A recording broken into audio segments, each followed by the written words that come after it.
The city of New York had always rewarded powerful men for pretending they were untouchable. Dr. Serafina Vale understood that better than most people her age.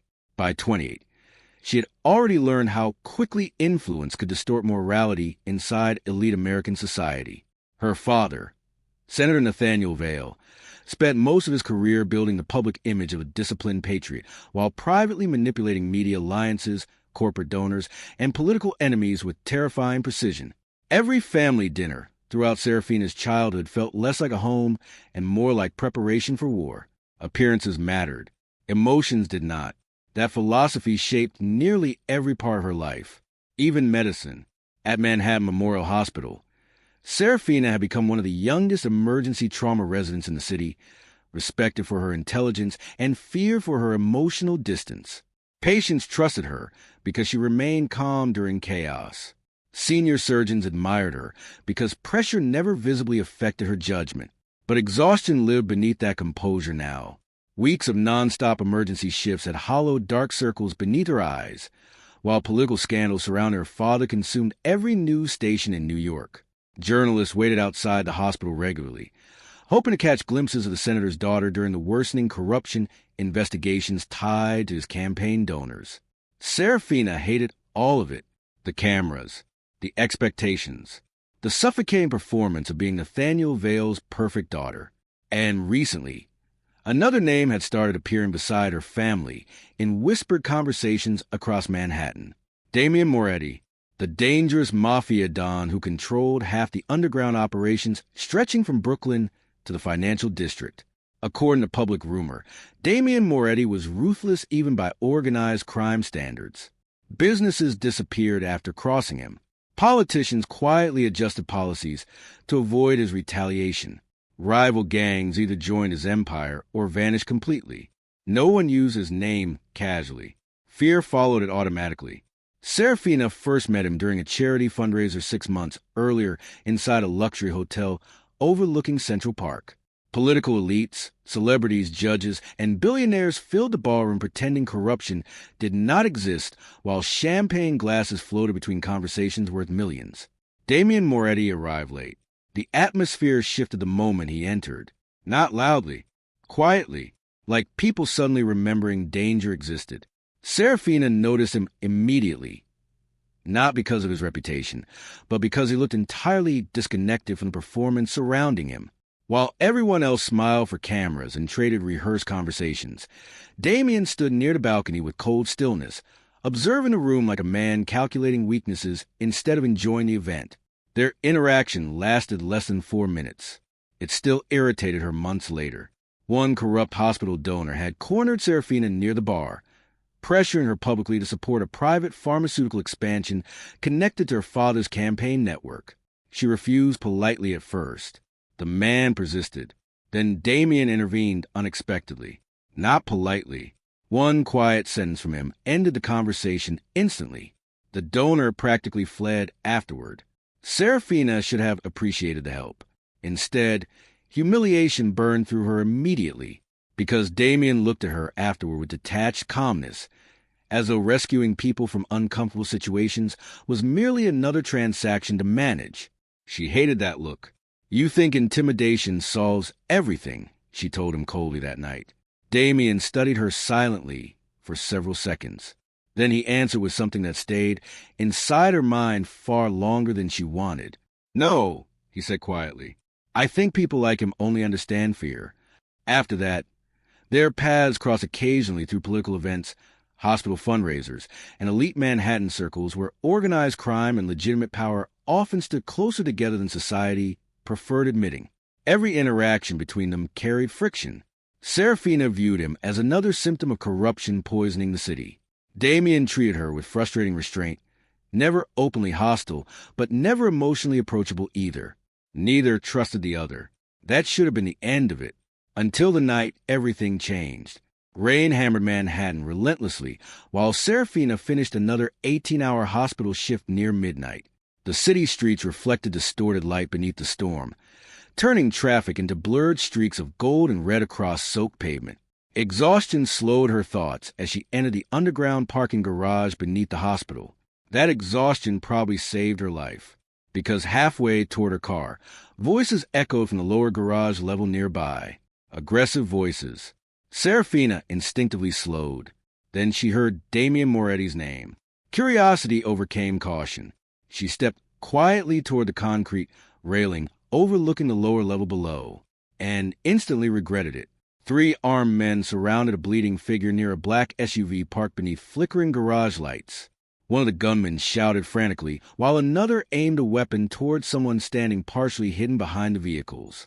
Damien, even from above, his presence felt controlled compared to the panic around him. One man lunged toward him suddenly. The gunshot echoed violently through the structure. Serafina froze. The wounded man collapsed instantly across the concrete floor. Everything afterward happened too fast. One of the gunmen looked upward, saw her. For one suspended second, silence crashed between them. Then chaos exploded. Witness. The shout triggered immediate movement below. Serafina ran instinctively through the garage while footsteps thundered behind her. Panic sharpened every heartbeat violently as she reached her vehicle, fumbling desperately for keys with shaking hands. A gunshot shattered nearby concrete. Another destroyed her passenger window.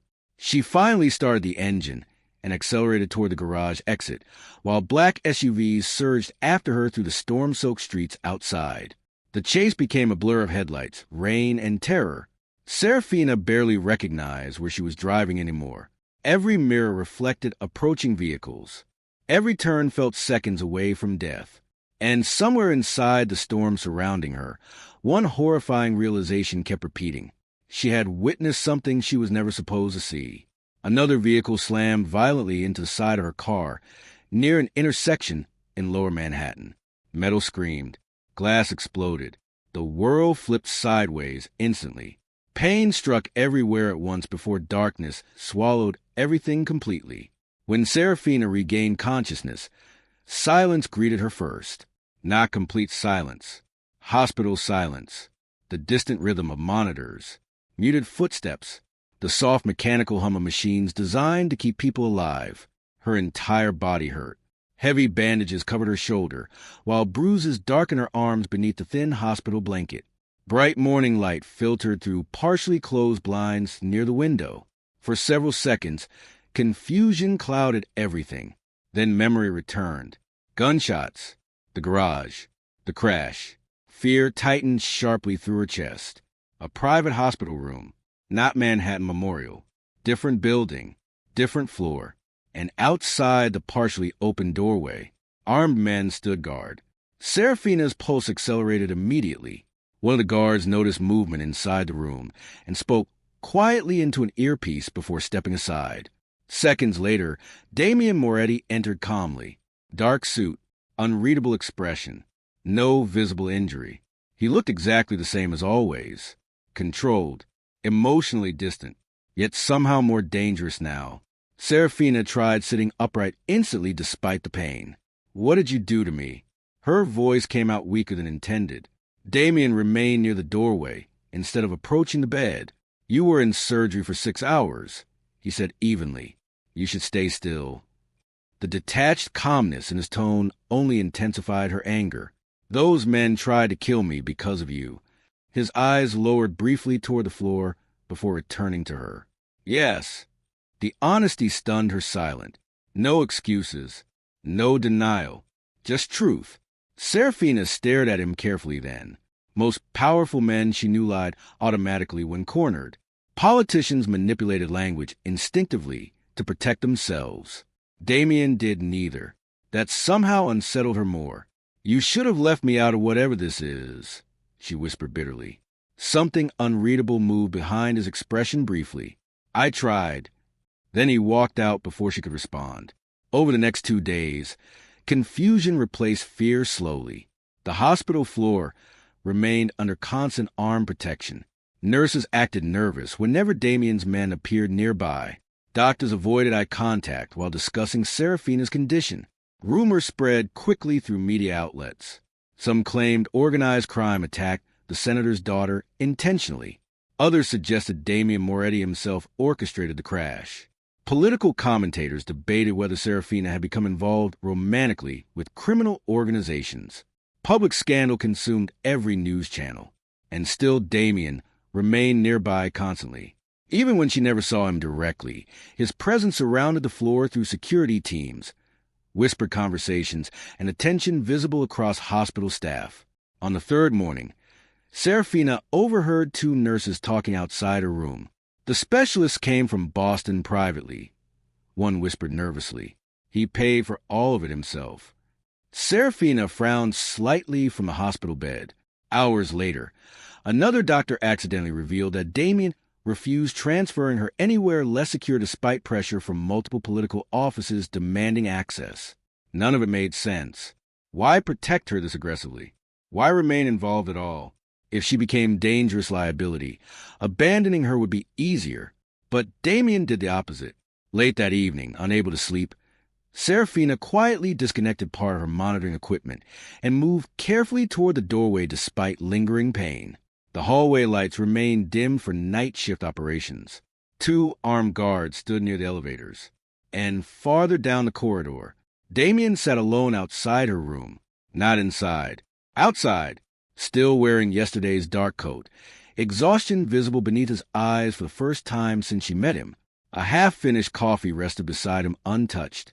He wasn't sleeping, just watching the hallway silently, protecting it, protecting her. The realization unsettled something deep inside Serafina, because ruthless men were not supposed to stay awake outside hospital rooms for 3 nights straight, especially not for people they supposedly viewed as problems. Damien suddenly noticed her standing near the doorway. For one brief second, genuine concern crossed his face before emotional restraint returned immediately. You shouldn't be standing. Serafina ignored the statement. You stayed here the entire time? He looked away slightly. The people responsible haven't stopped searching for you yet. Something about the answer felt incomplete, not dishonest. Careful, like he was deliberately withholding emotion from the situation. Serafina studied him quietly then. The feared Mafia Don looked nothing like newspaper headlines at that moment. Just exhausted, alone, and carrying responsibility he never asked for. An intellectual truth surfaced unexpectedly inside her thoughts then. Sometimes dangerous men became dangerous because the world rewarded cruelty more than humanity. The realization disturbed her deeply. Before either of them spoke again, voices echoed farther down the hallway near the security elevators. Damien's guards moved instantly. Tension sharpened across the corridor. Serafina stepped backward toward her room, instinctively, while 2 armed men approached the corner nearby speaking in lowered voices. One sentence reached her clearly enough to stop her cold. The attack was never about the girl, one whispered. The second man answered grimly. She's leverage. Somebody wants Moretti dragged into a war big enough to destroy the entire city. By sunrise, Serafina Vale no longer existed publicly. Every major news network across New York spent the morning broadcasting the same headline with different theories attached to it. Some claimed the senator's daughter had been kidnapped by organized crime. Others suggested she entered protective custody after uncovering corruption inside Manhattan Memorial Hospital. More aggressive outlets openly implied she disappeared willingly beside Damien Moretti after their alleged secret relationship surfaced online overnight. The city turned her survival into entertainment before she had even recovered fully from the crash. Inside the private hospital, however, reality moved far differently. Security had already failed. Damien understood that before anyone else. At 4:17 a.m., one of the hospital guards stationed near the emergency stairwell was found unconscious beside a disabled security camera. 3 minutes later, surveillance footage from the West Corridor vanished completely from the internal servers. Someone inside the building was helping the attackers, and whoever breached the hospital security system knew exactly where Serafina's room was located. Damien reacted immediately. No panic, no hesitation, just cold efficiency. By the time federal authorities arrived requesting interviews, Serafina had already disappeared through underground medical transport tunnels beneath the hospital with Damien's private security convoy surrounding the vehicle on every side. The drive north lasted nearly 3 hours. Serafina remained silent through most of it. Painkillers dulled the worst of her injuries, but exhaustion still pressed heavily against her body, while rain blurred across the darkened windows beside her. 2 armored SUVs traveled ahead of them, while another followed behind at controlled distance. No one spoke unnecessarily. The atmosphere inside the vehicle carried tension sharp enough to suffocate conversation entirely. Damien sat across from her the entire ride, reviewing encrypted reports through a secure tablet.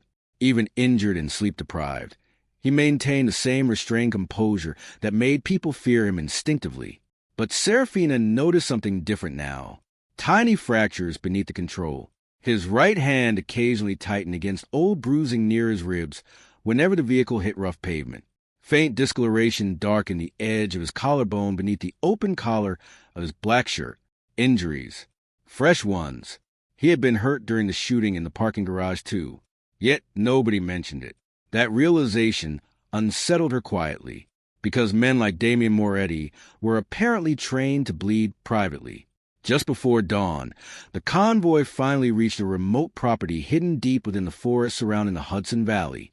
The safe house looked less like a criminal hideout and more like an isolated luxury estate designed for people wealthy enough to disappear voluntarily. Massive glass walls overlooked a frozen lake beyond the trees, while modern stone architecture blended almost invisibly into the mountains surrounding it. Security cameras tracked every angle of the property. Armed guards patrolled quietly near the perimeter.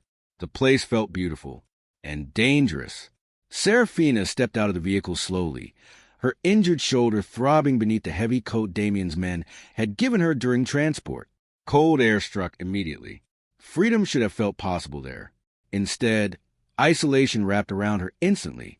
Damien approached beside her, without speaking for several seconds. "No one outside my inner circle knows this location," he said finally. Serafina studied the enormous property ahead. "So now I'm hidden in a fortress." His expression didn't change. "You're alive and won." The answer irritated her, because it sounded true. Inside, the safe house felt strangely human compared to the violent image she associated with organized crime. Soft lighting reflected across dark wooden floors, while quiet jazz music played somewhere deeper inside the house. Bookshelves lined several walls beside expensive artwork and untouched fireplaces.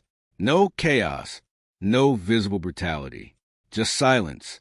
That silence became the hardest thing to adjust to over the following days. For the first time in years, Serafina wasn't surrounded by hospital alarms, political reporters, or constant pressure from her family's public expectations. Yet peace never truly arrived, because fear remained underneath everything. News broadcasts played continuously across the downstairs television screens.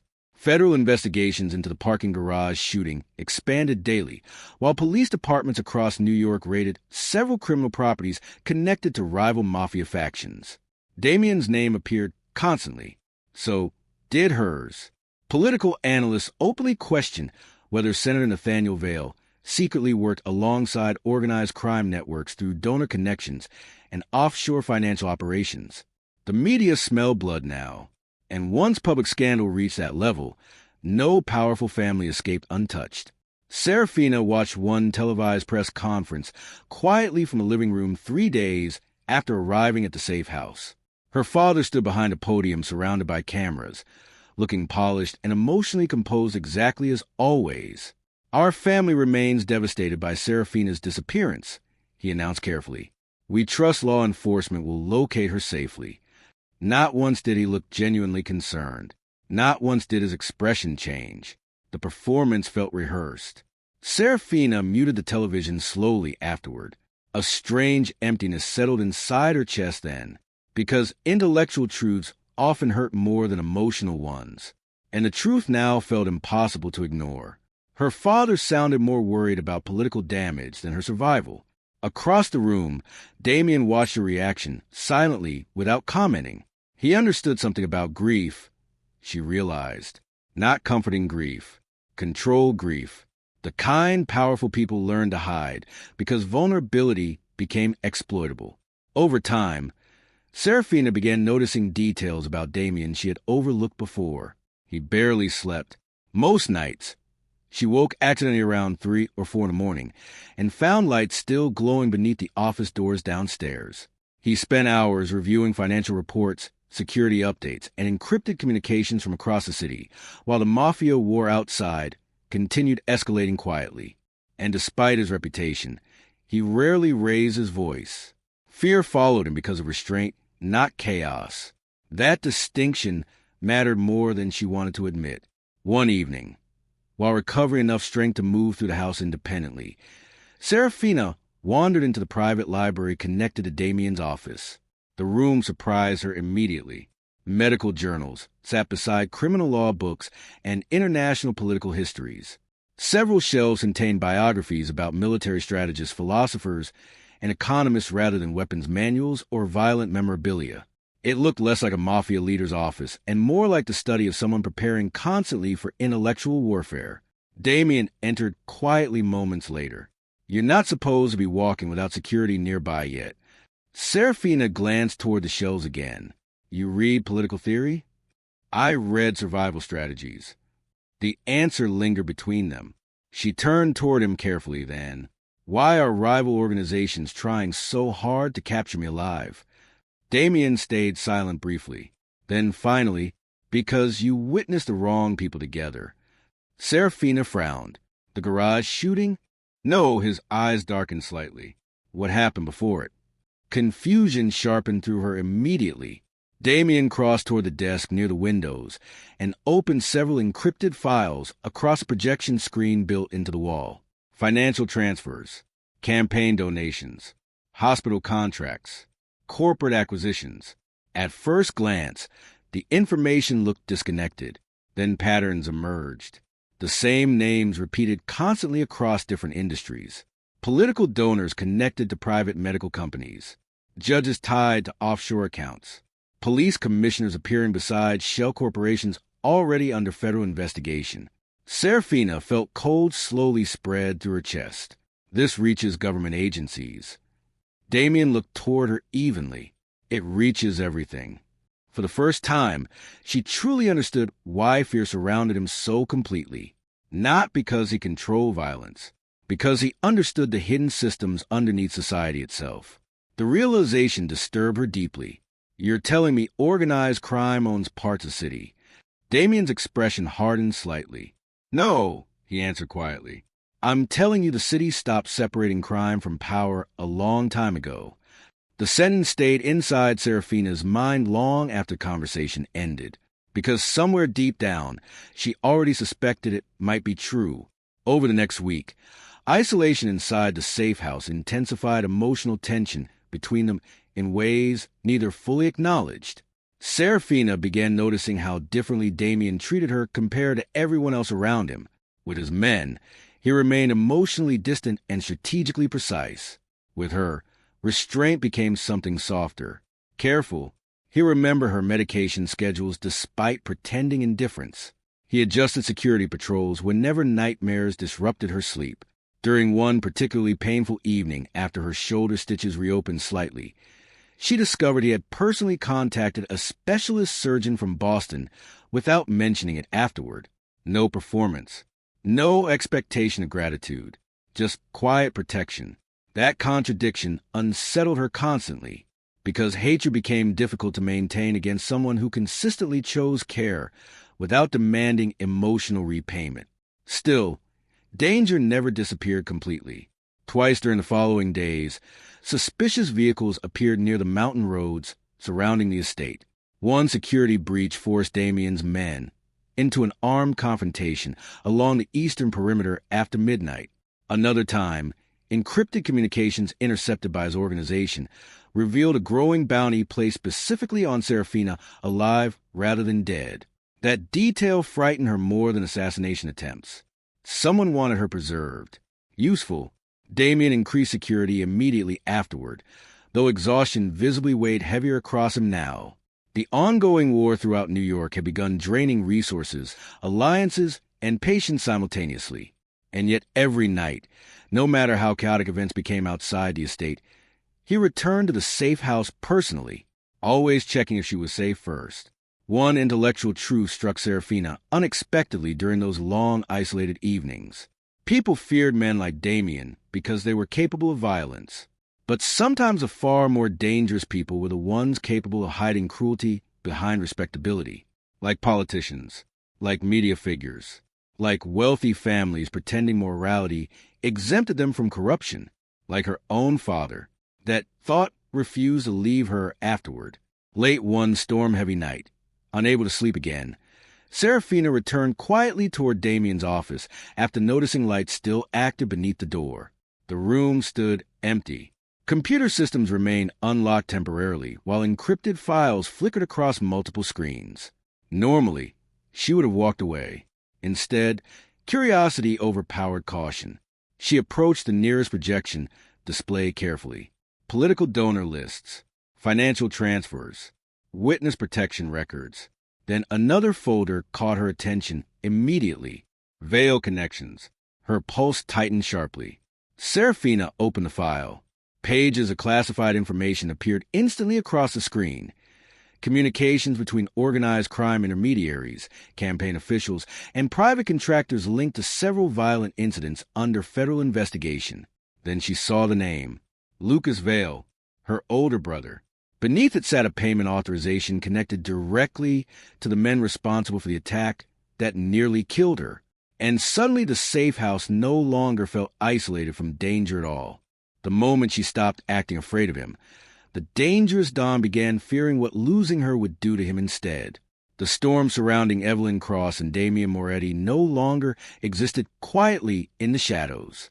It had started spreading beyond hidden organizations and private bloodshed.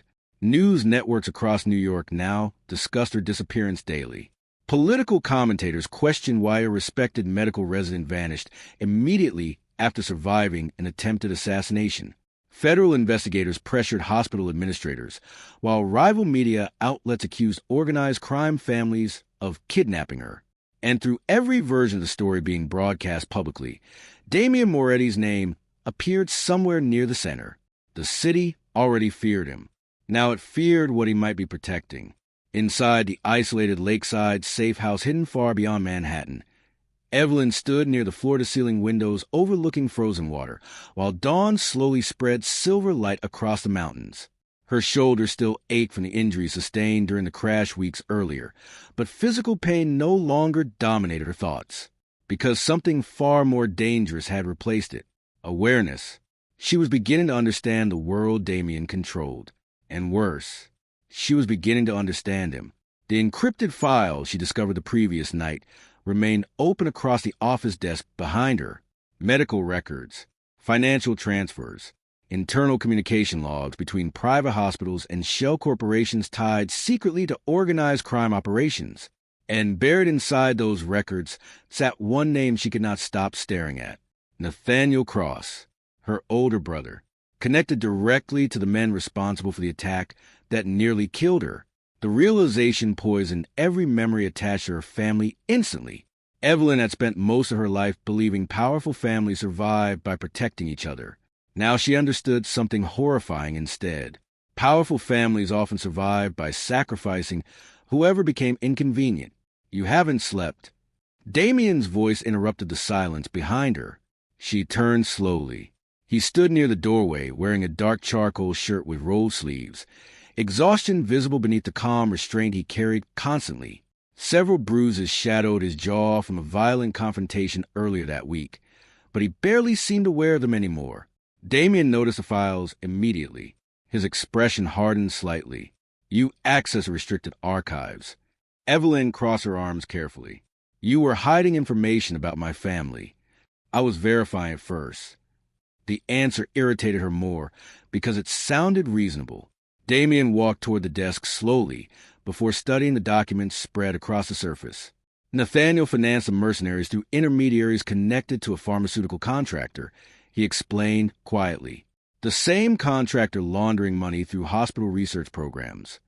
Evelyn felt nausea twist sharply inside her chest. Her brother, not indirectly involved, directly responsible. Why? She asked. Damien remained silent briefly. Then finally, because someone convinced him your survival threatened something bigger. The sentence settled heavily between them. Evelyn stared at him carefully. You already know what that something is. Damien's eyes lifted toward her. Yes. The tension inside the room shifted instantly, because for the first time since arriving at the safe house, Evelyn realized Damien had not been protecting her from random violence. He had been protecting her from a conspiracy large enough to involve political families, medical institutions, organized crime syndicates, and federal officials simultaneously. And somewhere inside that conspiracy, her own bloodline stood involved willingly. The intellectual truth struck harder than emotional betrayal. Corruption became most dangerous when respectable people learned how to hide it behind institutions designed to create trust. Evelyn looked away toward the frozen lake again. My entire life was built around people pretending morality mattered, she said quietly. Meanwhile, they were selling human lives through hospital contracts. Damien studied her expression carefully. Morality matters, he answered. She almost laughed at the contradiction. Coming from anyone else, the statement would sound ridiculous. But Damien Moretti never lied unnecessarily. That made his honesty more disturbing than manipulation ever could. Later that afternoon, Evelyn stopped acting like someone waiting to be protected. Instead, she started working. She reviewed financial transfers tied to illegal medical trials operating through private trauma centers. She traced shell corporations linked to missing patient records. She cross-referenced political donors against organized crime intermediaries hidden inside hospital boards. Years of medical training sharpened her attention to detail. Years inside an influential political family taught her how corruption disguised itself professionally. And for the first time in her life, Evelyn started weaponizing both skills intentionally. Damien noticed immediately. By evening, she sat beside him inside the underground strategy room, while digital maps covered the surrounding walls. Armed captains moved in and out, constantly delivering updates about rival faction movements across the city. Most men inside the organization still viewed her cautiously. Some viewed her as weakness. Others viewed her as temporary. But slowly, their attitudes began changing. Because Evelyn no longer carried herself like a frightened outsider. She adapted. One lieutenant placed surveillance photographs across the table. 3 separate crews moved through Brooklyn, searching for her this morning. Evelyn examined the images carefully before pointing toward a black sedan parked 2 streets behind the visible search teams. That vehicle doesn't belong to them. The room quieted slightly. Damien glanced toward her. Why? She zoomed into the image. Government registration tags, disguised beneath commercial plates. Somebody federal was monitoring the operation without interfering. Understanding crossed Damien's face instantly. They're watching the rival factions move first. Evelyn nodded, which means someone inside law enforcement already knows this war is connected to larger corruption. Several men exchanged uncertain looks. Damien remained focused entirely on her. And something shifted subtly inside the room afterward. Respect, not because Damien demanded it, because she earned it. Over the following days, the city's violence escalated rapidly. 2 Moretti-owned financial offices exploded overnight in Manhattan. Several rival captains disappeared. Federal agencies launched public investigations into medical corruption tied to experimental treatment programs funded through shell charities. Meanwhile, national media transformed Evelyn into a spectacle. Some broadcast portrayed her as Damien's manipulated hostage. Others claimed she secretly worked beside organized crime willingly. Political analysts questioned her mental stability after surviving the attack. And every public accusation carried one strategic goal beneath it: destroy her credibility before she exposed something dangerous. Evelyn recognized the tactic immediately. Character assassination always arrived before institutional collapse. Instead of hiding from a narrative, she manipulated it. Using anonymous channels tied to her family's political networks, Evelyn leaked carefully selected evidence connecting rival criminal factions to hospital fraud investigations. She redirected media pressure toward pharmaceutical executives already under federal suspicion. Within 48 hours, public focus shifted, exactly as she intended. Damien watched the transformation carefully. "You've done this before," he said one evening while reviewing media coverage beside her. Evelyn's expression darkened slightly. My father trained us to survive political warfare before we were old enough to vote.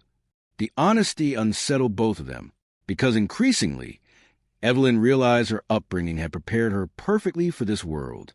That realization frightened her more than violence itself. One night, after another failed assassination attempt near the mountain road outside the estate, Damien found Evelyn alone inside the Safe House medical wing, treating a cut across her arm herself.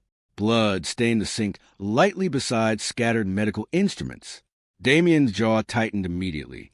You should have waited for the doctor. Evelyn continued wrapping the bandage calmly. I was a trauma resident before becoming a target. That doesn't mean you handled this alone.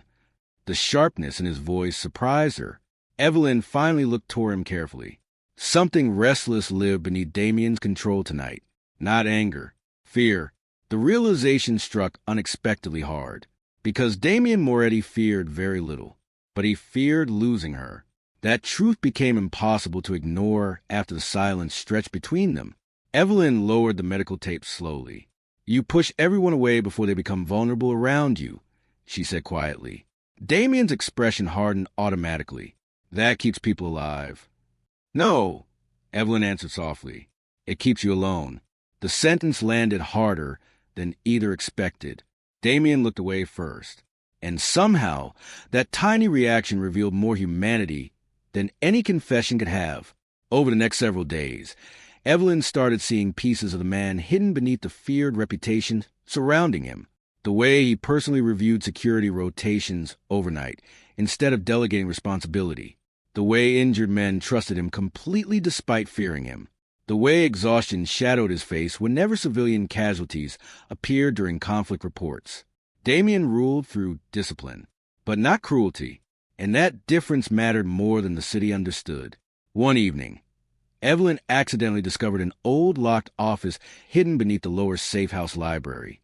Inside sat shelves filled with photographs, financial ledgers, and sealed evidence boxes connected to unresolved disappearances stretching back nearly 15 years. One file immediately caught her attention. Illegal neurological experimentation conducted through private hospitals. Children listed anonymously through numbered records. Missing patients. Altered autopsy reports. Evelyn's blood went cold while reading. The medical corruption extended far beyond money laundering. Human experimentation. She heard Damien enter behind her moments later. His expression darkened instantly after seeing the open file. You weren't supposed to find that yet. Evelyn looked toward him slowly. How long have you known? Years. And you said nothing? Damien stepped closer carefully. You don't expose operations like this without proof strong enough to survive politically. The explanation horrified her because it made strategic sense. How many people died waiting for proof? Something painful moved briefly behind Damien's restraint then. Too many. The answer silenced the room. Because for the first time, Evelyn understood the true burden Damien carried. Not merely violence. Knowledge. He spent years watching systems destroy innocent people while waiting for the right moment to fight back without losing everything. And somewhere during that waiting, he became emotionally numb enough to survive it. The emotional hook settled painfully inside her mind then. Sometimes dangerous men were not created by violence itself, but by surviving systems where compassion became a weakness enemies exploited first. That realization changed how she saw him permanently. Days later, the Internal Moretti Council finally confronted Damien openly. The meeting took place inside a heavily guarded penthouse overlooking downtown Manhattan, while rain hammered the city skyline beyond reinforced windows. Evelyn observed quietly from the secondary office balcony above. Several senior council members questioned Damien's judgment directly. She compromises operational security. You've diverted resources protecting her repeatedly. The organization appears weak publicly. Damien listened silently while the accusations spread around the room. Then finally, she stays. Only 2 words. Cold, absolute, but beneath the authority, Evelyn recognized something else. Personal attachment. And apparently, so did everyone else.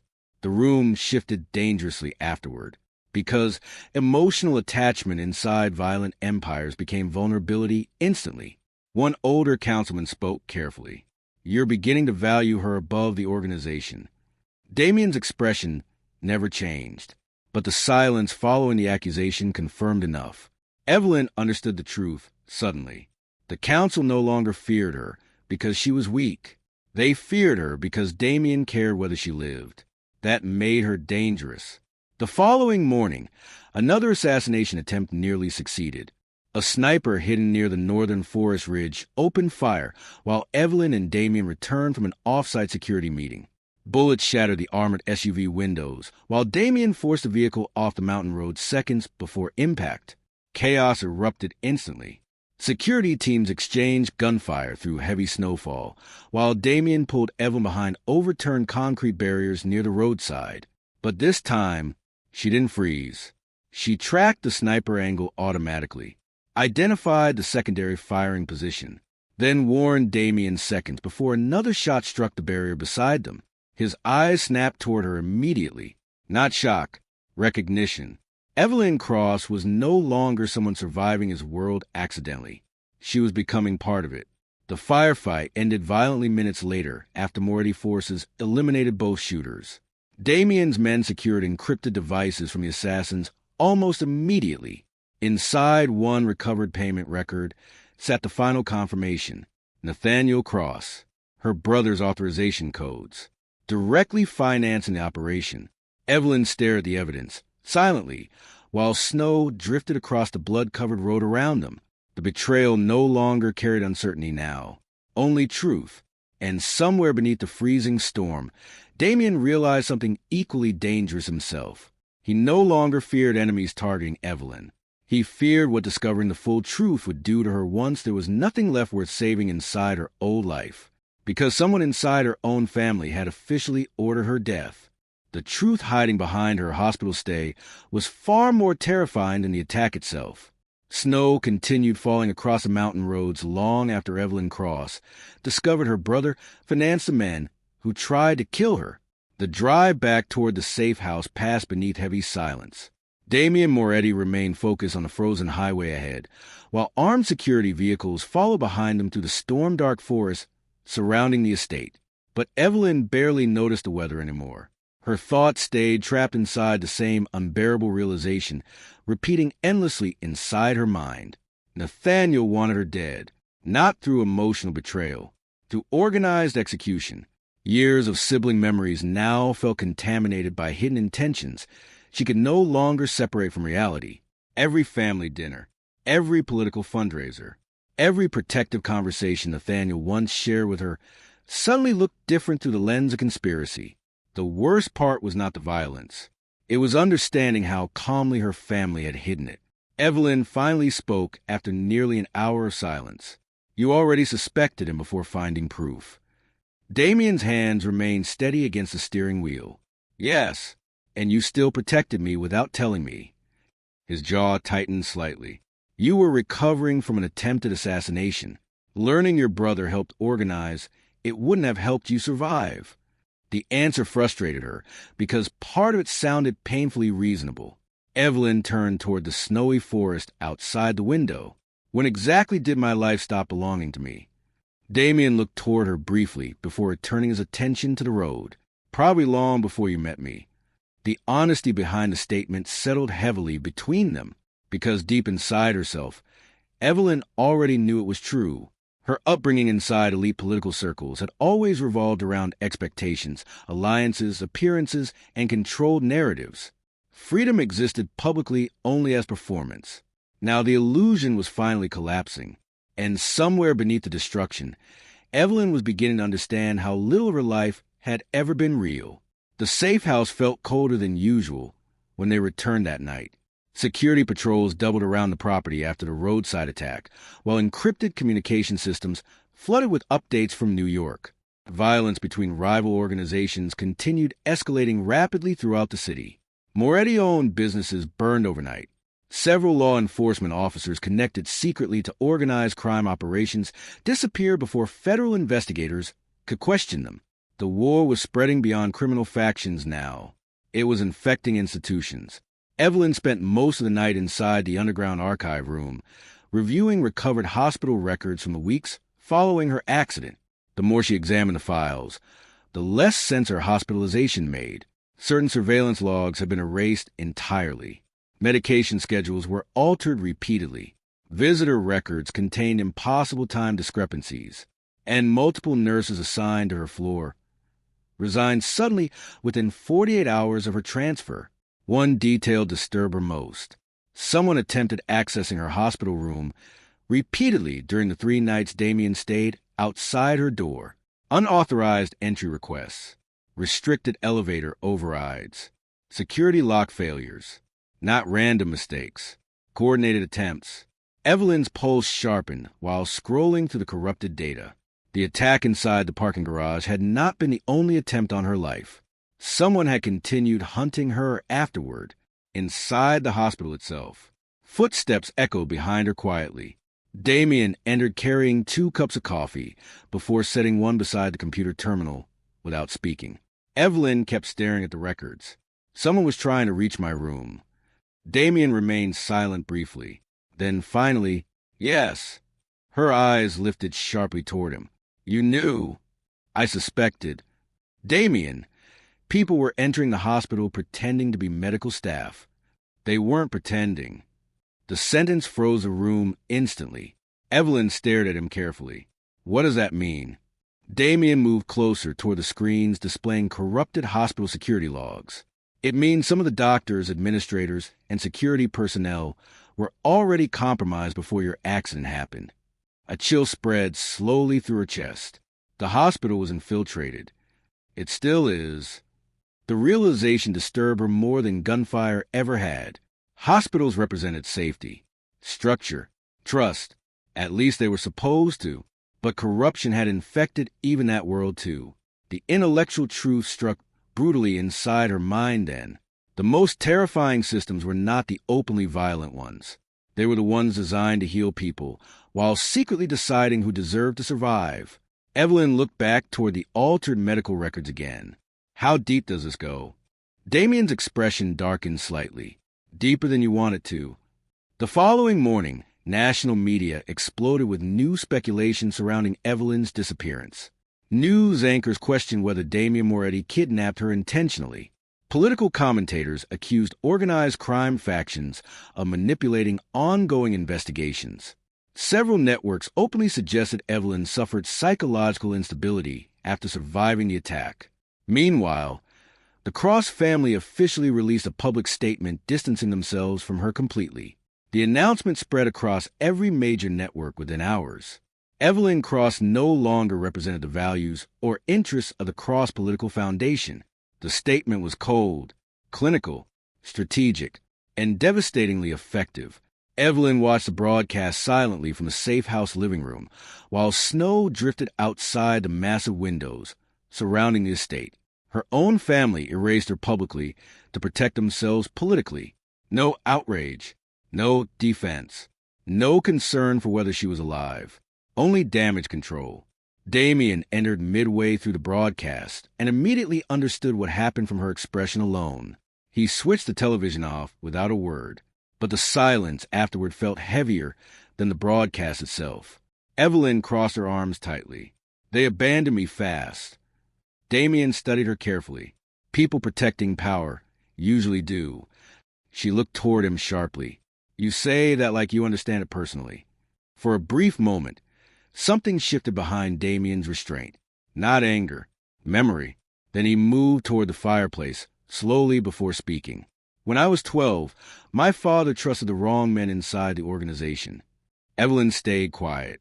Damien rarely discussed his past voluntarily. He believed loyalty could survive ambition. His voice remained calm, but something colder existed beneath it now. One night, someone inside our own family arranged an attack against him during a council meeting. Evelyn listened carefully while firelight moved across the sharp lines of Damien's face.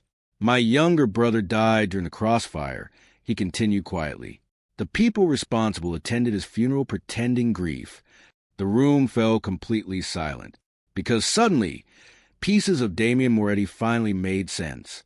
The emotional distance, the restraint, the inability to trust easily. He was not born cold. He learned coldness surviving betrayal. Evelyn understood something painful then.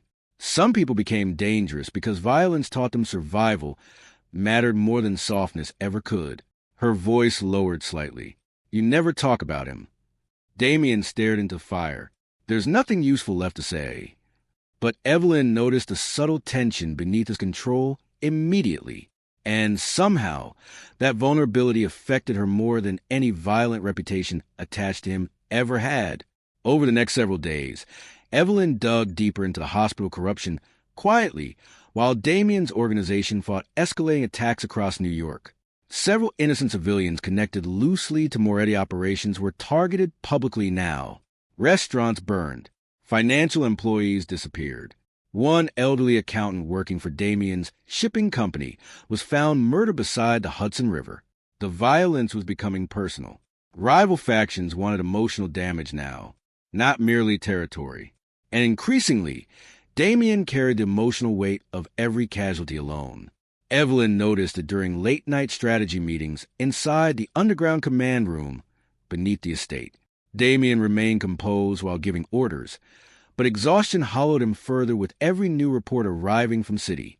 One evening after midnight, Evelyn found him standing alone on the frozen balcony overlooking the lake, while snowfall drifted around the estate quietly. You blame yourself for all of it, she said softly. Damien didn't turn immediately. Leadership means responsibility, not ownership over every terrible thing other people choose to do. His expression remained distant. In my world, there's no difference. The answer hurt more because he genuinely believed it. Evelyn stepped closer carefully. For several seconds, neither spoke. Then Damien finally admitted something unexpected. When you were in that hospital, his voice lowered slightly. I thought if I left the hallway even once, you'd die. The honesty caught her off guard completely, because nothing about Damien Moretti sounded rehearsed when he told the truth, and perhaps that made it more dangerous emotionally. Evelyn looked toward a frozen lake beneath the falling snow. You barely knew me then. Damien finally looked at her fully. I knew enough. Something shifted between them permanently in that moment. Not romance. Something quieter. Trust forming carefully beneath shared survival. The next breakthrough came unexpectedly 2 nights later. One of Damien's cybersecurity analysts recovered deleted surveillance footage hidden inside corrupted hospital security archives. The files had been erased professionally, then buried beneath altered timestamps connected to internal law enforcement servers, which meant police involvement too. Evelyn sat beside Damien inside the archive room, while the recovered footage loaded slowly across multiple screens. Hallway cameras, restricted elevators, medical wings, timestamps from a night before her transfer out of the hospital. At first, nothing unusual appeared. Then one video froze Evelyn completely.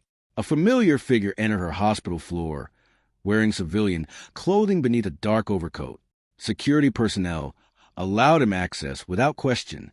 He moved calmly toward her room before disappearing through the doorway. Evelyn stopped breathing. Nathaniel Cross, her brother, inside her hospital room only hours before the second assassination attempt occurred. Damien's expression darkened instantly beside her. Another video appeared seconds later. Nathaniel meeting privately with 2 men connected directly to the mercenary team responsible for the roadside ambush. One of them handed him an encrypted device. Payment confirmation, coordination, authorization. The evidence became undeniable now. Evelyn felt physically sick watching it, not because Nathaniel betrayed her, because he looked completely calm doing it. No hesitation, no guilt, only strategy. Her entire childhood suddenly felt poisoned by performance. Damien reached forward and paused the footage carefully. You don't need to keep watching. But Evelyn couldn't look away, because somewhere deep inside herself, another terrifying realization was beginning to form. If Nathaniel participated willingly, then someone even more powerful inside her family likely gave the order first. The room suddenly felt too small, too cold, too honest. Evelyn stood slowly from the desk, while fear settled heavily inside her chest again for the first time in weeks. Not fear of enemies, fear of the truth still waiting ahead, because the missing hospital footage had finally resurfaced online. and it showed someone from her family entering her hospital room hours before the assassination attempt. The deeper she searched for truth, the more she realized a dangerous Don had been protecting her long before she ever noticed him. The missing hospital footage changed everything. Not publicly. Publicly, the media still debated conspiracy theories surrounding Evelyn Cross's disappearance, while federal agencies denied knowledge of organized infiltration inside New York hospitals. Politicians continued performing outrage across television interviews. News anchors repeated carefully approved narratives designed to confuse rather than expose. But privately, the war shifted completely. Inside the mountain safe house overlooking the frozen lake, Evelyn sat alone for hours replaying the surveillance footage, showing Nathaniel entering her hospital room before the assassination attempt. Every second poisoned another memory. The way her brother smiled during childhood photographs. The way he once promised to protect her after their mother died. The way he stood beside their father during political campaigns, pretending loyalty meant family instead of strategy. Now, all of it looked artificial, manufactured, calculated, and somewhere beneath the emotional devastation, another realization slowly emerged. Nathaniel was not powerful enough to organize something this large alone. Someone above him gave the order. That truth terrified Evelyn more than betrayal itself, because only one person inside the Cross family carried enough influence to manipulate hospitals, law enforcement, political donors, and organized crime factions simultaneously. Senator Adrian Cross, her father. The possibility followed her constantly over the following days. Meanwhile, violence across New York escalated into something far more dangerous than isolated criminal conflict. Moretti-controlled financial operations came under coordinated attack, while federal task forces suddenly raided properties connected to Damien's organization, using intelligence leaked anonymously through government channels. Somebody powerful wanted both sides weakened simultaneously, and increasingly it looked political. Evelyn buried herself inside the safe house archive rooms, searching through decades of financial records tied to the cross-political empire. Damien's analysts helped decrypt offshore transactions connected to medical foundations, infrastructure projects, and international charities operating beneath legitimate government contracts. At first glance, the financial network appeared impossibly complex. But corruption always repeated patterns eventually. Money moved through shell corporations tied to hospital grants. Those corporations redirected funds toward private security firms. The same security firms financed mercenary operations connected to organized crime enforcement, and buried beneath years of transactions. The Cross Foundation appeared repeatedly. Evelyn stared at the evidence late one night, while cold rain hammered the estate windows outside. Her entire family empire had been laundering money through criminal organizations for years. Not indirectly, systematically. The intellectual truth struck with devastating clarity then. The most successful corruption never hit outside institutions. It embedded itself so deeply inside respectable systems that society could no longer separate crime from leadership. Footsteps approached quietly behind her. Damien entered carrying another stack of recovered files before noticing the expression on her face immediately. "You found the laundering channels." Evelyn nodded slowly. "My father used medical charities to move illegal contracts through political donors." Damien set the files down carefully beside her. "Those contracts funded several rival organizations before eventually reaching my side of the city." Evelyn looked toward him sharply. "So our worlds were connected long before I ever met you." Damien's silence confirmed enough. The realization unsettled her deeply. Everything between them suddenly felt less accidental now. The attack, the hospital, the investigations.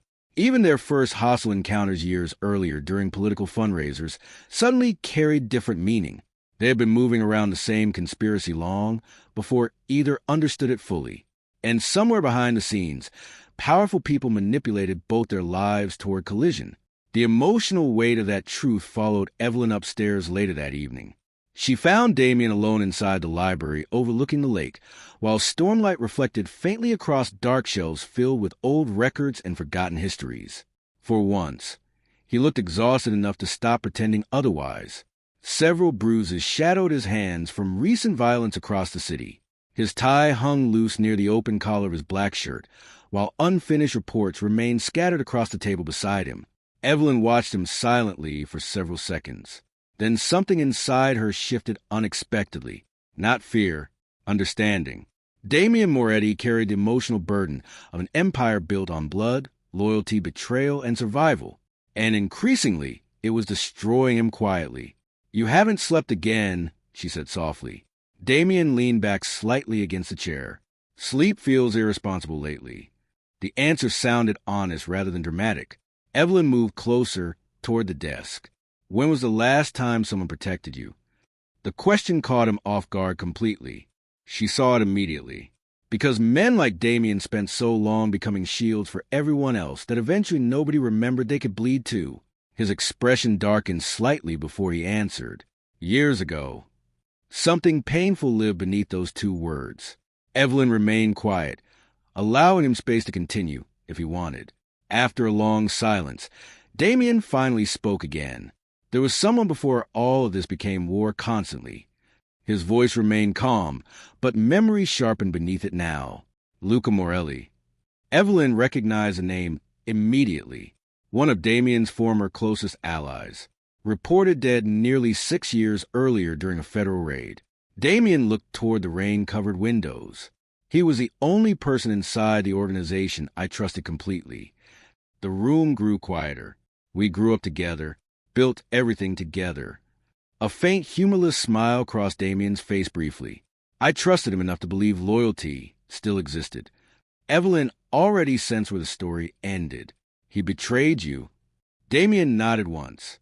"Federal agents intercepted one of our operations because Lucas sold information privately to a rival family." His jaw tightened slightly. "The raid killed 12 people." The emotional restraint in his voice somehow made the story worse. No rage, no self-pity, only exhaustion. "What happened to him?" Evelyn asked quietly. Damien looked toward her finally. "He begged me to forgive him." The silence afterward answered everything else. And suddenly Evelyn understood why Damien struggled trusting anyone emotionally. Because betrayal from strangers created caution. Betrayal from people you loved created permanent damage. That realization softened something inside her unexpectedly. Over the next week, Evelyn stopped functioning like someone hiding inside Damien's world. Instead, she became part of the war surrounding it, using her political education and medical background strategically. She began identifying corrupt hospital executives connected to illegal financial operations. She leaked carefully selected information anonymously through investigative journalists, while Damien's organization redirected federal attention toward rival factions secretly collaborating with politicians. Together, they became terrifyingly effective, not because they trusted systems, because they understood exactly how those systems hid corruption. One evening, while reviewing witness testimony recovered from a compromised federal database, Evelyn uncovered statements tied to multiple unresolved murders involving political intermediaries across Manhattan. Witnesses disappeared shortly after giving testimony. Several were doctors, others worked inside hospital administration, and one name appeared repeatedly across sealed documents. Margaret Cross. Her mother. Evelyn froze immediately. The record showed Margaret Cross spent years privately investigating financial corruption connected to medical foundations before her death. Publicly, her death was ruled accidental. Privately, the documents suggested otherwise. Evelyn's pulse sharpened painfully while reading deeper. Her mother discovered political money laundering operations linked to organized crime networks years earlier, and shortly afterward, she died during what authorities called a traffic accident. But the witness files told another story. Brake tampering, altered police reports, suppressed forensic evidence. Evelyn felt physically sick. Her mother had not died accidentally. She was silenced. The realization shattered something final inside her, because suddenly, every lie surrounding the Cross family became impossible to ignore. Her father did not merely tolerate corruption. He built power through it, and her mother paid the price for trying to expose him. Damien found Evelyn hours later sitting alone inside the archive room, surrounded by open files and surveillance photographs. He understood immediately from her expression. "You found the records about your mother." Evelyn looked toward him slowly. "You knew." Damien's silence lasted several seconds. Then finally, "I suspected." The answer hurt more because he looked genuinely regretful. "She tried exposing a laundering network years ago," Evelyn whispered, "and they killed her for it." Damien stepped closer carefully. "Your mother was one of the few people inside those systems who still believed truth mattered." Evelyn laughed bitterly through the emotion building inside her chest. "And look what it did to her." The room fell silent. Then Damien said something unexpected. "She died fighting something real." Evelyn looked at him sharply. Emotion moved behind his restraint again briefly.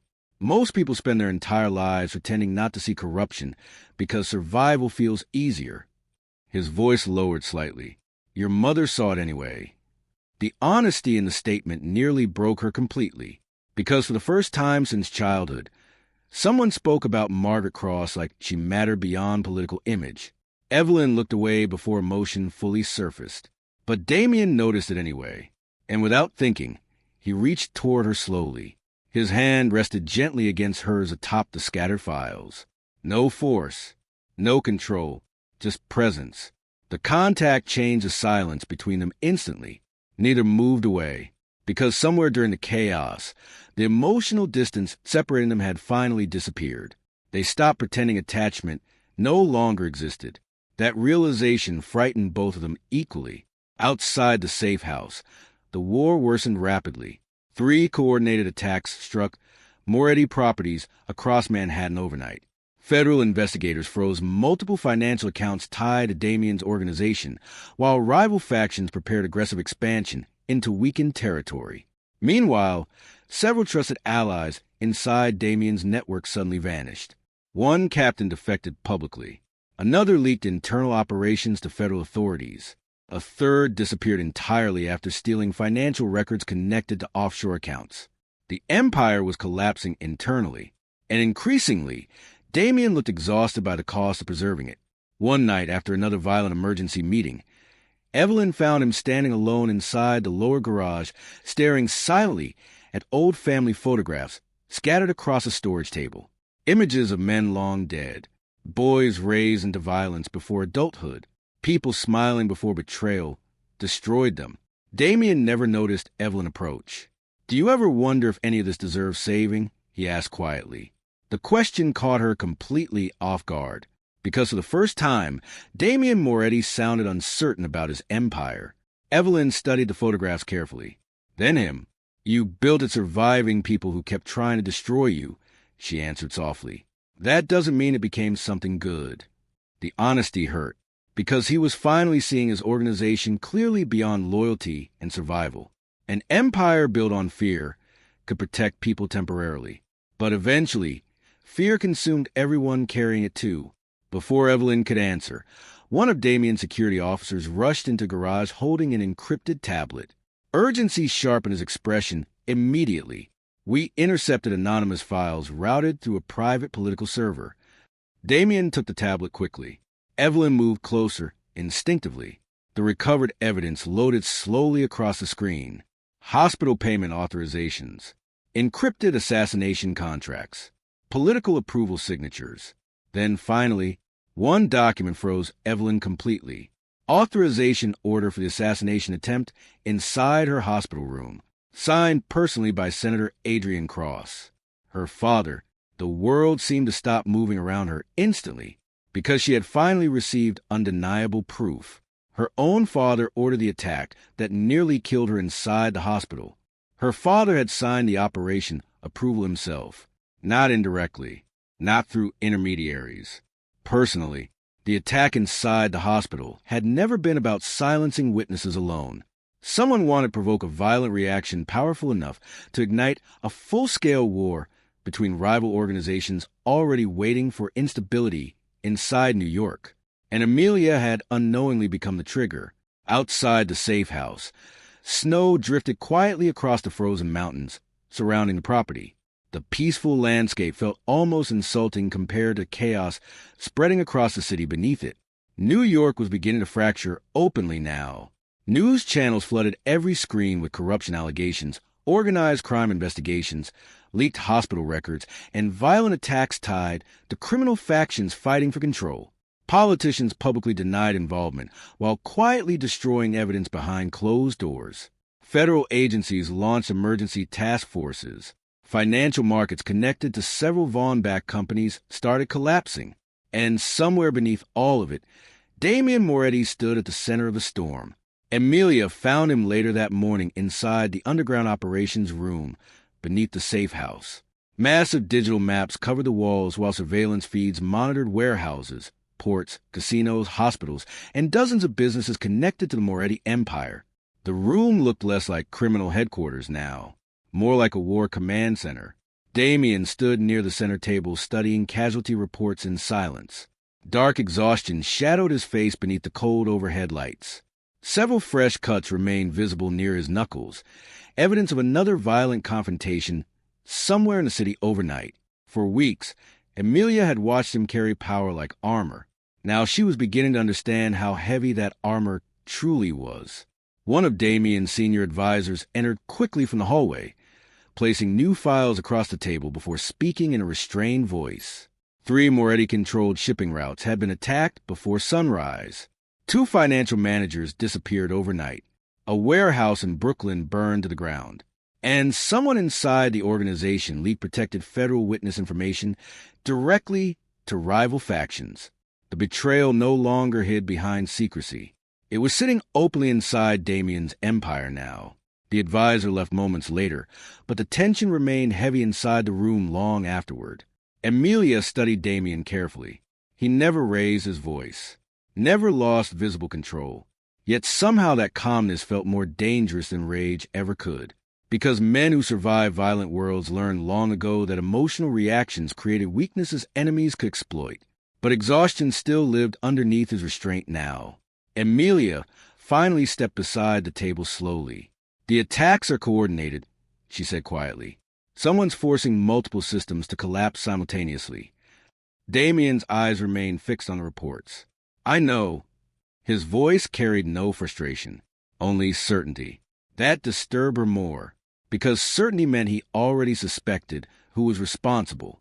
"Your own people," Emilia realized. Damien nodded once. For several seconds, neither spoke. Then finally he leaned back against the edge of the operations table, jaw tightening slightly beneath the dim lights. "Most criminal empires don't die because enemies destroy them," he said quietly. "They die because the people inside stop believing the empire deserves to survive." The sentence stayed with Emilia immediately, because it felt bigger than organized crime. It felt true about power itself. Families, governments, institutions. Every system eventually collapsed when loyalty became fear instead of trust. And Damien Moretti understood that better than anyone. Over the following days, the internal war spread aggressively through New York. Several Moretti-controlled clubs were attacked publicly. Armed confrontations erupted across shipping ports and financial districts. Bodyguards disappeared. Executives fled the country quietly. Entire neighborhoods shifted allegiance depending on which faction controlled protection there overnight. The violence no longer stayed hidden in shadows. The city itself could feel it now. Meanwhile, media pressure intensified nationally after anonymous leaks exposed hidden connections between hospitals, politicians, pharmaceutical corporations, and organized crime networks. Public outrage exploded online, while reporters competed for access to witnesses connected to the growing scandal. Emilia became the center of that attention unexpectedly. At first, news outlets portrayed her as another unstable woman manipulated by dangerous criminals. But the narrative changed after several journalists received evidence directly tied to the illegal experimentation records she secretly leaked through encrypted channels. Children used in medical testing. Patients disappearing after procedures. Political foundations laundering money into private research facilities. The public horror became impossible to contain. And suddenly Emilia Vaughn transformed into something far more dangerous than a victim. She became believable. That frightened powerful people more than accusations ever could. Inside the safe house, Emilia began working directly beside Damien during strategy meetings. Financial maps, political records, witness testimonies, and federal investigation timelines slowly covered every room inside the property. The distance between them disappeared naturally during the chaos. Not romantically, not recklessly, through survival. They trusted each other now in ways neither fully understood yet. Damien began seeking her perspective during negotiations. Emilia learned how criminal factions manipulated political systems through intimidation, contracts, and financial pressure. Together, they started exposing rival alliances carefully through controlled leaks designed to weaken enemies before direct confrontations happened. And somewhere during those long nights filled with strategy, exhaustion, and violence, Emilia noticed something increasingly impossible to ignore. Damien was changing, not becoming softer, becoming honest. One night, after another assassination attempt targeted a Moretti financial convoy near Queens, Emilia found him alone outside the safe house balcony overlooking the frozen lake below. Snow drifted softly around him while distant security lights reflected across the ice. He looked isolated there, not powerful, just tired. Emilia stepped beside him carefully. For several moments, neither spoke. Then Damien finally exhaled slowly into the cold night air. "I spent years convincing myself power justified everything," he admitted quietly. "Every violent decision, every compromise, everybody." The honesty in his voice unsettled her, because men like Damien rarely allowed themselves honesty. "Now," Emilia asked softly, his eyes lowered toward the frozen lake. "Now I'm starting to wonder if the empire was broken long before I inherited it." The answer carried something dangerous beneath it, guilt. And perhaps that was the real tragedy of violent worlds. Not that monsters existed, that ordinary people slowly adapted to surviving beside them until cruelty became routine. Emilia understood his loneliness then more clearly than before. Everyone feared Damien Moretti. Nobody truly knew him. Not the exhausted man sleeping beside weapons instead of peace. Not the boy shaped by betrayal before adulthood ever arrived. Not the man questioning whether his entire life built more suffering than protection. And suddenly her hatred toward him felt impossible to remember clearly anymore, because the version of Damien she once feared never fully existed. It had been easier for the world to call him a monster than acknowledge the systems creating men like him. That realization changed something between them permanently. Over the next week, federal agencies accelerated investigations aggressively. Warrants targeted hospitals, political donors, judges, and law enforcement officials secretly connected to the conspiracy network. Public protests spread through Manhattan. Media helicopters circled government buildings constantly. And behind the scenes, rival factions inside the Moretti organization prepared for final war. Damien's closest advisor, Vincent Caruso, disappeared suddenly after transferring millions to offshore accounts connected to enemy operations. Two trusted captains switched allegiance publicly. One of Damien's blood relatives attempted negotiating immunity deals with federal prosecutors behind his back. The betrayal no longer surprised him. That frightened Emilia most, because repeated betrayal had numbed him emotionally long before she entered his life. Yet despite everything collapsing around him, Damien still protected her relentlessly. Extra security followed her movements. Encrypted systems shielded her communications. Safe houses rotated constantly after intelligence reports confirmed rival factions wanted her captured alive. Emilia understood why eventually. She carried too much evidence now, too much truth, and truth threatened powerful people more than bullets. Late one evening, while reviewing encrypted medical files alone inside the operations room, Emilia uncovered something that made her blood turn cold instantly. Project Lazarus. At first, the title seemed meaningless. Then she opened the attached documents. Private medical experiments funded through political grants and protected by criminal organizations. Unauthorized neurological procedures. Memory manipulation trials. Behavioral conditioning research performed on trauma survivors. And buried deep within the participant records, her own hospital identification number. Emilia stopped breathing. Her hands trembled slightly while scanning the files again. Someone had used her hospitalization for something far worse than assassination. The attack was only the beginning. The hospital stay itself had been part of a larger operation. Footsteps interrupted her thoughts, suddenly. Damien entered moments later, immediately noticing her expression. Emilia turned the screen toward him slowly. For the first time since meeting him, genuine shock crossed Damien Moretti's face. The silence between them became suffocating instantly. because both of them understood what this meant. The conspiracy was never simply political corruption, never simply organized crime. It reached into medicine, government, psychological experimentation, human control itself, and someone powerful enough to manipulate all those systems had orchestrated everything from the beginning. Damien moved toward the screen carefully while reviewing the files with terrifying focus. Then his jaw tightened slightly. They were studying survivors, he realized quietly. People exposed to trauma. Amelia felt sick, because suddenly every missing patient, every altered hospital record, every suspicious death connected together perfectly. The original attack wasn't meant only to start a war. It was meant to place her inside that hospital, inside the program. A sharp intellectual realization struck Amelia harder than fear itself then. The most dangerous organizations no longer controlled cities through violence alone. They controlled information, behavior, memory, people, and somehow she had become part of their experiment without realizing it. Before either of them could speak again, emergency alarms suddenly activated across the operations room. Security systems flashed red instantly. One of Damien's men appeared through the hallway moments later, breathing hard. Multiple safe house perimeter breaches. Armed vehicles approaching from the southern mountain road. Communications towers jammed. Internal security codes compromised. Someone inside the organization had betrayed their location.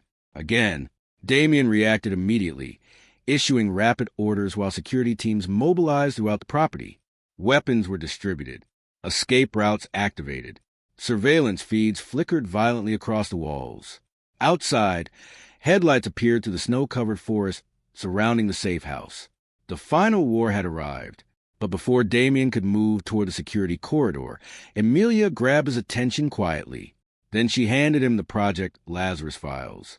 Her expression remained calm despite the fear tightening beneath it now, because she already understood what needed to happen next. If enemies captured her tonight, the truth would disappear forever. And Damien understood that realization immediately from her eyes alone. Hours later, after the first wave of attacks finally ended, Damien returned to the operations room, expecting to find Amelia waiting there beside the files. Instead, the room stood empty. Her medical records remained open across the screen. One encrypted drive had disappeared, and beside the keyboard rested a single handwritten note. Damien picked it up slowly. Only one sentence appeared across the page. If they want the truth buried, then I need to find the people protecting it first. For the first time in years, fear entered Damien Moretti's eyes. The note Amelia Vaughn left behind followed Damien Moretti through every hour afterward like a wound that refused to close. If they want the truth buried, then I need to find the people protecting it first. For most of his life, Damien believed fear created control. Now he understood something far more dangerous. Fear only mattered when someone still had something left to lose. And Amelia no longer feared the people hunting her. That realization unsettled him more than the war spreading across New York. The safe house attack left multiple guards dead by sunrise. Snow-covered roads surrounding the mountain still burned from destroyed vehicles, while surviving security teams searched the forest endlessly for signs of Amelia's route. They found nothing. No fingerprints. No digital activity. No financial movement. She vanished too carefully, because Damien had unknowingly taught her how. Meanwhile, across Manhattan, Amelia entered the city beneath a false identity built from stolen medical credentials and encrypted political access codes connected to her father's former campaign network. Dr. Eleanor Hayes, trauma specialist, federal consultant. The disguise fit disturbingly well. For years, powerful institutions trained Amelia to navigate elite environments silently. Political fundraisers, medical conferences, government charity programs. Every room built on influence followed the same rules. Appear calm. Notice everything. Trust nobody. Now those same lessons were guiding her directly into the center of conspiracy that nearly destroyed her life. By midday, Amelia arrived at St. Vincent Memorial Hospital under heavy rain that washed gray across the city skyline. The building looked ordinary from outside. Clean, professional, safe. But Amelia already understood the terrifying truth hidden beneath appearances. The most dangerous systems rarely look violent. They looked respectable. Inside the hospital, she moved carefully through restricted research corridors beneath the East Wing while carrying falsified authorization documents linked to a federal health initiative. Nurses and administrators barely questioned her presence after seeing the official credentials. Power recognized its own language instantly. The deeper Amelia moved into the hospital, the more familiar details began resurfacing. The same security doors, the same underground elevators, the same restricted patient access floors she vaguely remembered after waking from the car accident weeks earlier. Only now she noticed things differently. Security cameras positioned too aggressively around recovery units. Unmarked pharmaceutical shipments entering through private loading bays. Armed contractors disguised as hospital security. Entire hallways designed to prevent patients from leaving unnoticed. The hospital had never simply protected survivors. It controlled them. An intellectual truth settled inside Amelia heavily then. People feared criminal organizations because violence felt visible. But institutions became far more dangerous once they learned how to hide cruelty beneath professionalism. Inside the restricted archive department below the hospital, Amelia finally uncovered the full structure behind Project Lazarus. Human experimentation disguised as neurological trauma recovery, memory conditioning trials funded through political foundations, behavioral compliance testing performed on injured patients selected after violent incidents. Organized crime groups supplied vulnerable individuals. Political officials protected funding. Medical corporations erased evidence afterward. The conspiracy connected everything. The attack, the hospital stay, the missing witnesses, even the escalating mafia war spreading through New York. None of it happened accidentally. Someone had been engineering instability deliberately for years. And at the center of the entire network stood one organization hidden beneath layers of political and medical partnerships, the Helix Foundation. Amelia's pulse sharpened immediately after recognizing the name. Her mother investigated Helix shortly before her death. Suddenly the truth became horrifyingly clear. Her mother never died because she knew too much about political corruption alone. She discovered human experimentation tied to powerful people capable of controlling entire systems, and they silenced her permanently. Amelia copied every file she could access onto encrypted drives, while alarms of panic slowly spread across Manhattan above her. Because the scandal was already beginning publicly, anonymous evidence leaks tied several hospital executives to illegal procedures. Federal agencies launched emergency investigations. News channels exploded with witness testimony connected to missing patients and falsified medical deaths. The city itself was starting to collapse beneath exposure. Meanwhile, Damien searched for Amelia with growing desperation that frightened even his closest men. For years, nobody had seen Damien Moretti emotionally shaken by anything.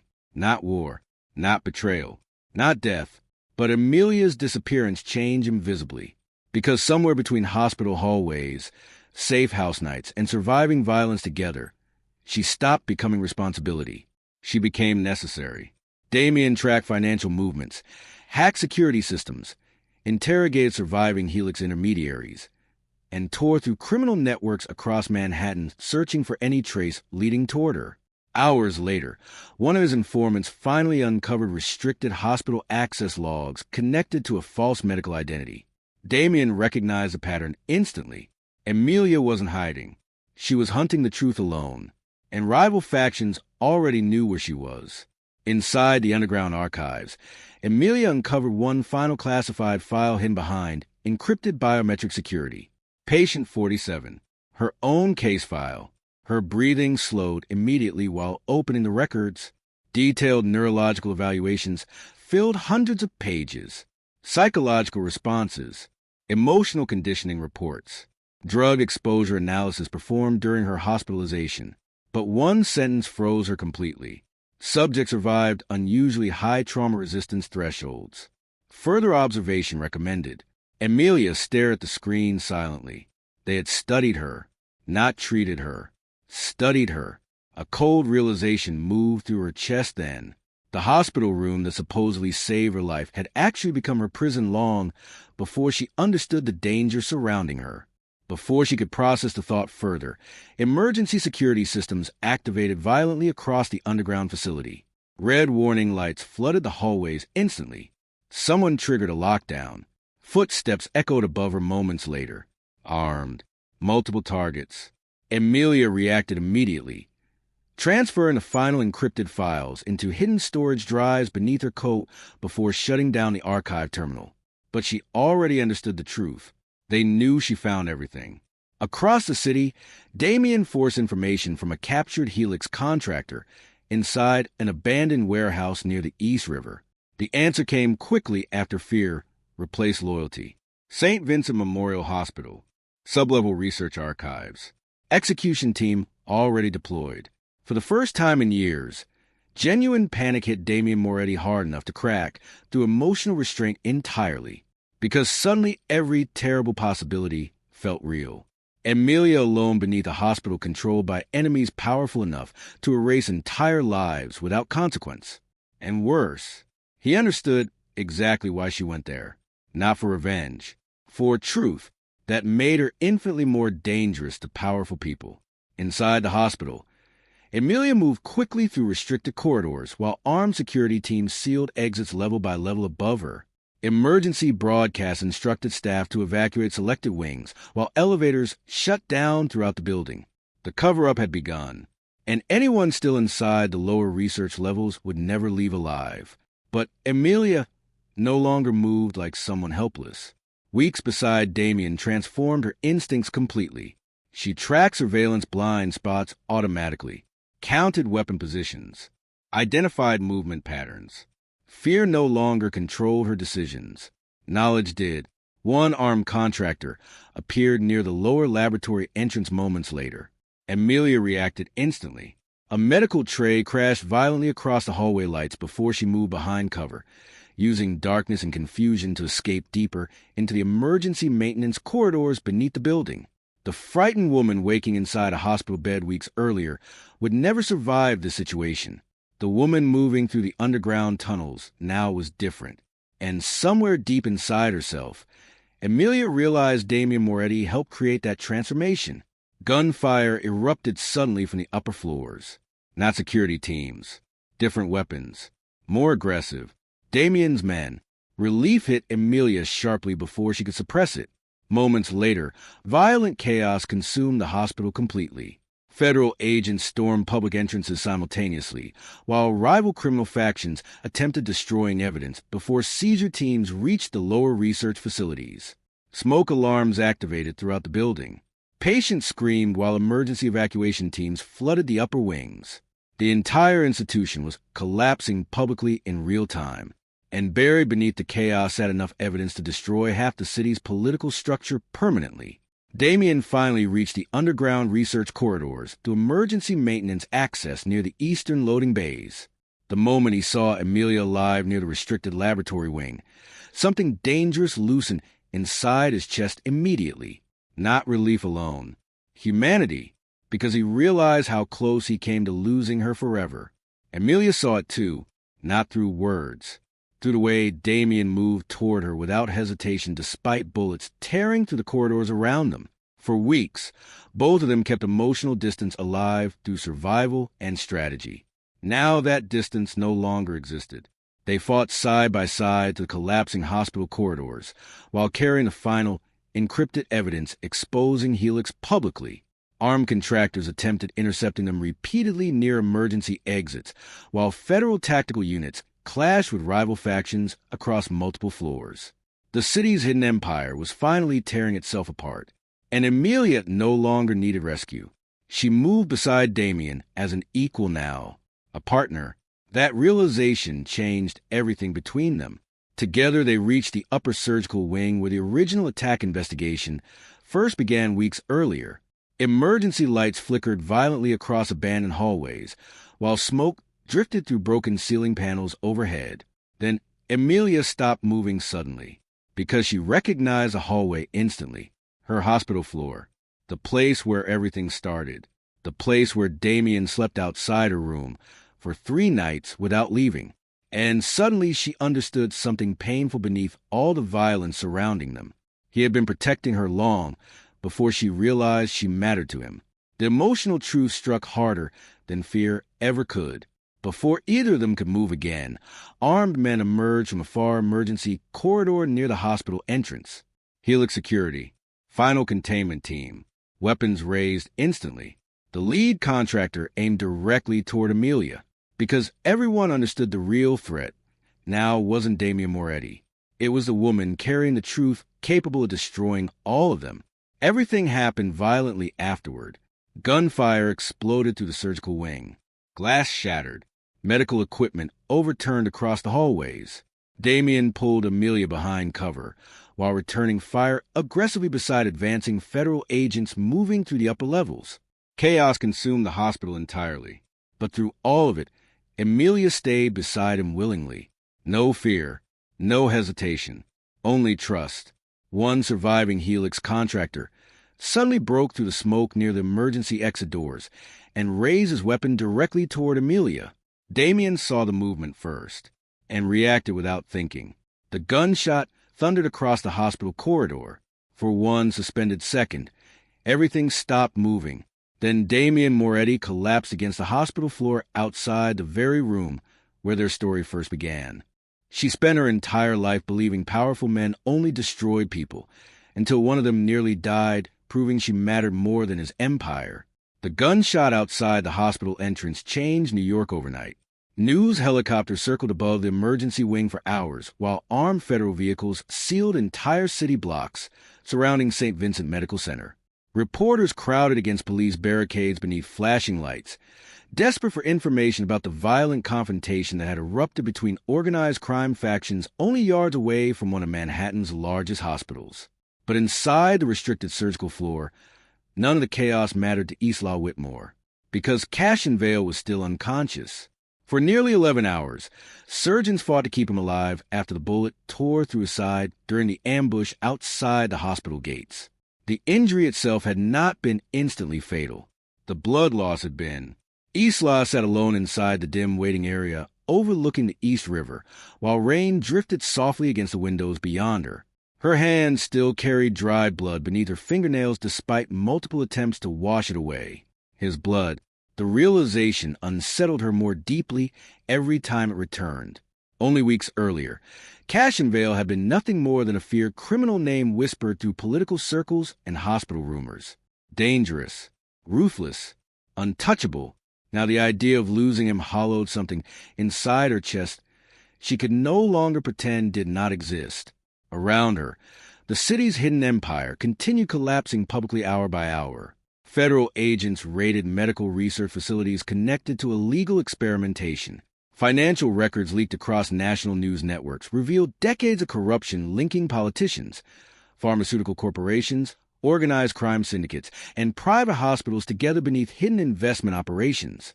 The scandal spread too fast to contain, and at the center of everything stood the Whitmore political dynasty. Isla watched part of the coverage silently from the waiting room television mounted near the hallway ceiling. Her father's face appeared beneath bold headlines, while reporters described covert medical programs disguised as government-funded research initiatives. Witness disappearances, human experimentation, illegal psychiatric testing, secret patient transfers hidden through falsified hospital deaths. The deeper investigators searched, the uglier the truth became. But none of it shocked Isla anymore. Not after everything she already uncovered herself. What destroyed her emotionally was realizing how many innocent people suffered while powerful men treated human lives like political currency. An intellectual truth settled heavily inside her thoughts then. The most terrifying systems were never built through violence alone. They survived because ordinary people convinced themselves obedience was safer than resistance. That was how corruption lasted generations. A quiet sound interrupted her thoughts near dawn. Footsteps. Isla immediately stood as the surgical doors finally opened across the hallway. One of the trauma surgeons removed his mask slowly, exhaustion visible across his face. He survived. The words nearly broke her emotionally, not dramatically, not visibly. But the relief hit with such force that her knees weakened slightly against a nearby chair before she steadied herself again. The surgeon explained the damage carefully afterward. The bullet narrowly missed major arteries, but shattered part of his lower rib before exiting through his back. Recovery would take months. Physical recovery, at least. Some damage extended deeper than wounds. Isla thanked the doctor quietly before entering the recovery wing alone.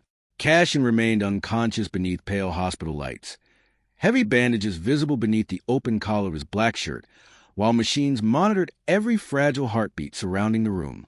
For the first time since meeting him, he looked human instead of untouchable. No armed authority, no cold intimidation, just a man exhausted by years of violence, finally reaching its cost.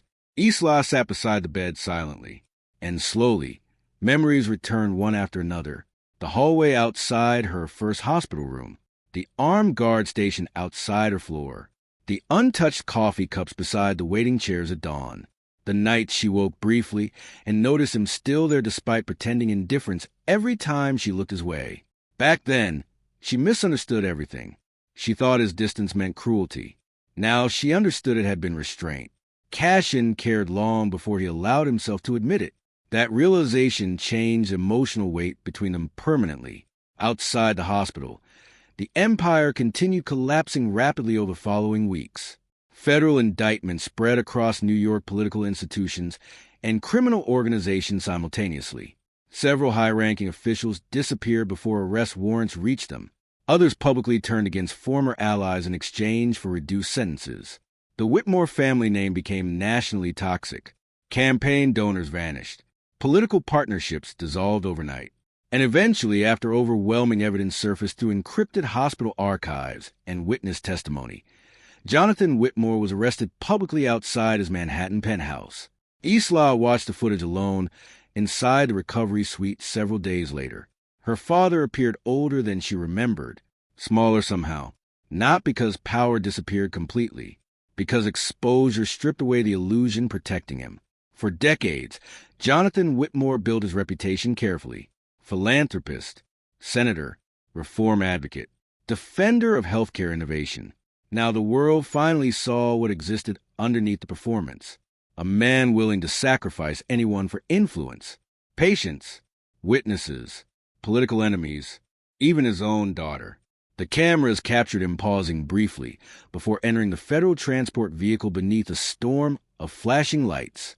No remorse crossed his expression, only disbelief, because men like Jonathan Whitmore never believed consequences truly applied to them. Isla turned off the television afterward, and surprisingly, she did not cry. Some betrayals wounded too deeply for tears. Meanwhile, Cashin recovered slowly. The first week after surgery tested him brutally. Pain medication dulled the physical agony, but could not fully erase the emotional exhaustion years of violence left buried beneath his restraint. Yet every morning, Isla remained there, not because obligation forced her, because she chose to stay. That difference mattered to both of them. Their relationship transformed quietly during those recovery weeks, not through dramatic confessions, through presence. Isla reading investigation reports beside his hospital bed long after midnight. Cashin watching her sleep unintentionally in nearby chairs after exhausting court interviews. Small moments replacing fear with familiarity, trust with honesty. One evening nearly a month after the shooting, rain drifted softly beyond the recovery room windows while Manhattan glowed quietly beneath distant storm clouds. Cashin stood near the balcony doors for the first time since leaving intensive care, one hand resting carefully against his healing ribs while the city stretched endlessly below. Isla joined him silently. Neither spoke immediately. The silence between them no longer felt guarded. Eventually, Cashin glanced toward her. "The Empire's finished," he said quietly. It was true. Most remaining Veil operations had either collapsed under federal pressure or divided into smaller independent factions already fighting each other for survival. The organization he inherited no longer existed the same way. And strangely, Cashin did not seem devastated by it, only tired. Isla studied him carefully. "Do you regret it?" Cashin looked toward the skyline again for a long moment before answering. No. The honesty carried enormous emotional weight beneath it, because surviving her changed him too. Before Isla, Cashin believed power only survived through fear. Now he understood something different. Fear controlled people temporarily. Loyalty required humanity, and humanity was far harder to maintain. Weeks later, after investigations stabilized and media attention slowly shifted elsewhere, Cashin quietly left the hospital. The city looked different afterward. Cleaner in some ways, more uncertain in others. But for the first time in years, neither of them lived beneath immediate survival instincts anymore. They relocated temporarily to a private lakeside estate far outside Manhattan, where silence replaced sirens and distant water replaced helicopter noise. The isolation felt peaceful instead of dangerous now. One cold evening near sunset, Isla found Cashin standing alone beside the frozen dock extending across the lake behind the estate. Wind moved softly through the trees surrounding the water, while fading sunlight reflected across the ice like fractured glass. Cashin noticed her approaching, but remained silent. Isla stopped beside him carefully. For several moments, neither moved. Then finally, Cashin spoke quietly. "The first night outside your hospital room," his voice lowered slightly, "I almost left." Isla looked toward him. Cashin kept his eyes on the frozen lake. "You hated me. The city blamed me for your injuries. Staying near you made the war worse." He paused briefly. "But every time I tried walking away, I kept thinking about what would happen if nobody stayed." The confession settled heavily between them. Real, unpolished, painfully honest. Cashin finally looked toward her fully then. "I slept outside your door because I knew eventually someone would come back to finish what they started." His expression tightened slightly. "And I realized I'd rather die in that hallway than let them reach you again." Something emotional broke quietly inside Isla then. Not fear, not confusion, understanding. For most of her life, powerful men demanded obedience through pressure, manipulation, or control. Cashin never asked for obedience. He stayed, even when she hated him, even when she misunderstood him, even when protecting her nearly destroyed everything he built. That difference changed everything. Several weeks later, they returned briefly to Manhattan for one final private ceremony, held inside a restored chapel overlooking the East River. No politicians attended, no criminal counsels, no cameras. Only a handful of trusted survivors remained there quietly beneath candlelight and rain-washed stained glass. The symbolism mattered deeply, because unlike every system that once controlled them, this moment belonged entirely to choice. No contracts, no fear, no manipulation, just honesty. Cashin stood near the altar without the cold authority he once carried automatically. Isla walked toward him without feeling trapped by expectations anymore. And when they exchanged vows quietly beneath the chapel lights, neither promised ownership, only truth, only trust. Outside, winter clouds slowly broke apart above Manhattan, while sunlight touched the skyline for the first time in days. But peace inside dangerous worlds never lasted forever. Later that night, back inside the lakeside estate, Isla discovered a sealed package resting outside the front entrance. No return address, no fingerprints, only a hospital security timestamp printed carefully across the front. Cashin opened the envelope slowly beside her. Inside sat a flash drive and one photograph. The image showed a man exiting St. Vincent Medical Center the night of Isla's original attack. A man officially declared dead nearly 8 years earlier. Dr. Adrian Mercer, the surgeon who signed her mother's death certificate.